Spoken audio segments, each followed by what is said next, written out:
So now let's some practical things. If I create a list, so why don't we have you just run this code? I want to pause for a minute and give you a chance to type something. So, but I will just tell what is our goal here. First, I have created a list. And now I want to go through the list and pull out the items one by one and do something to them.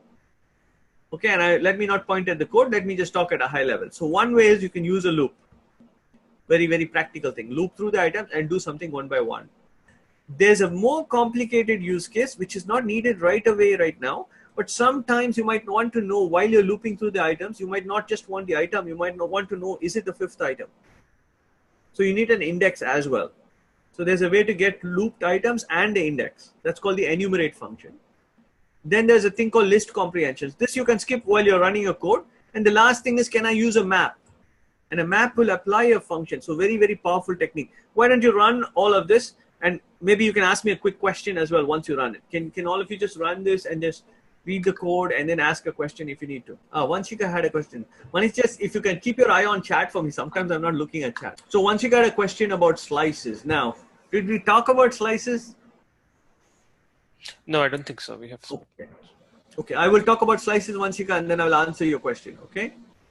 Just hang on to it. Make sure I answer it. Cassandra is asking, is IDX short for index? You can use anything. Anything. Yeah, Okay. you can call IX, you can call IN, D, whatever you want. Yeah. So this I that's in the for loop and the IDX and the I, these are my own variables. So if I had a list of apples, I could have said for apple in the for loop, I could have said for apple and apples instead of I, right? Whatever name you want. Because you're going to use it in the subsequent code. So give it some sensible name. If you don't have imagination, then I and N and so on are normally used, right? Just one letter. And the same thing, because it's an index, you can use index or IDX or counter, whatever you want here. The typical pattern has been to use index, IDX short for index or index in full. So everyone can understand what you're doing. But the idea is that enumerate will return 2 values. The first value, and I always forget which one is the value and which one is the index. The first value is the index and the second value is the key. Okay, so list comprehensions, maybe it's worth a comment. Since you didn't ask, honestly, list comprehensions are a very powerful idea, right? And the idea is powerful because it simulates what we do with set theory in mathematics.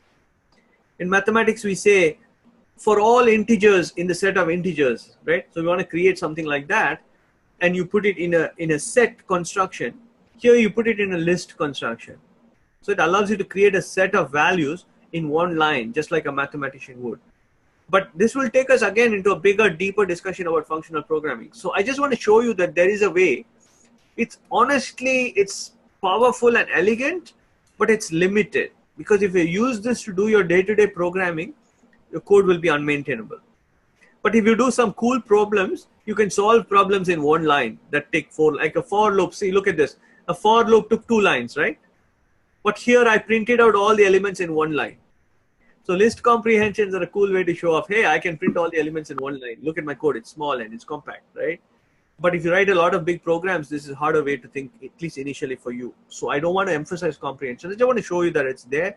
If you learn Python, Python was one of the first languages that implemented comprehensions. Actually, Haskell did it before, but so all Python people like to show off list comprehensions. Okay, but you guys should just say, I know what it is, but I don't use it heavily right now. Okay, but this next question is very powerful. And I just want to highlight why is it powerful. This idea of mapping things, you take a map function, you take a list.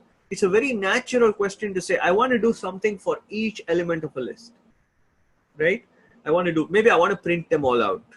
And what map does, see how powerful this idea is. Map says, give me any function that takes one parameter and I will apply it to all elements of the list. Very cool, right? In one line, I've said, go through all elements of the list and apply the print function to it. This is very nice. And like I said, this is where functional programming starts off. What is interesting to this? Let me highlight. Map is a function. Its first argument is what? It's another function. So you're seeing the first example here of a function that takes another function as its parameters. Right? So very higher order function, right? A function that takes another function. So this kind of programming is extremely powerful because you can do wizardry with it.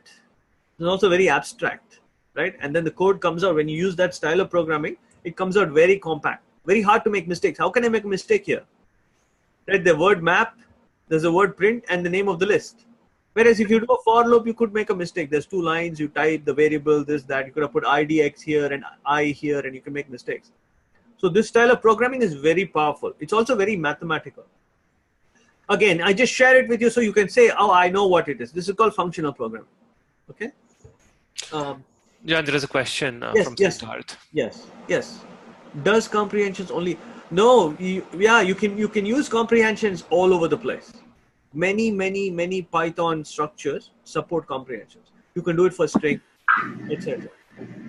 Okay. Thanks, John. And can we, for map, can we also use that, like, to inside map, as you said, it's a function that can use functions inside it. So apart from print, maybe we can write our own function to do something. Yeah, exactly. So for example, can you all try this? You want to try now? No, try it at home, okay? Write a function like this. I'll just say, write a function called SQR. I won't write it right now. Write a function called SQR, right? Square. So it takes one value and it returns square, right? So n squared, for example, right? I have to return it, of course. Write the function properly, make sure it works. But if you write a function like that, and you map it, it will modify all the elements in the list and return the squares. The question you have to work on is, does it modify L1 or make a new list?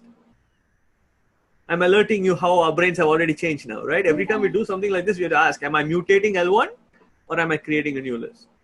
So you want to print out L1 before you do SQR. See, print is very interesting, right? Because print is a non-mutating function, actually. Print is a strange function. It's not supposed to change anything. Just, of course, it's a weird function. It's a side effect function. It goes and writes somewhere on the console. But square is an interesting function because it takes n and it returns n squared. And now the question is, does L1 become full of n squared values?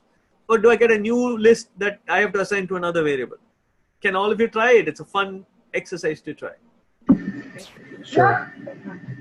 Good question though. Excellent question, Siddharth. Please keep them coming.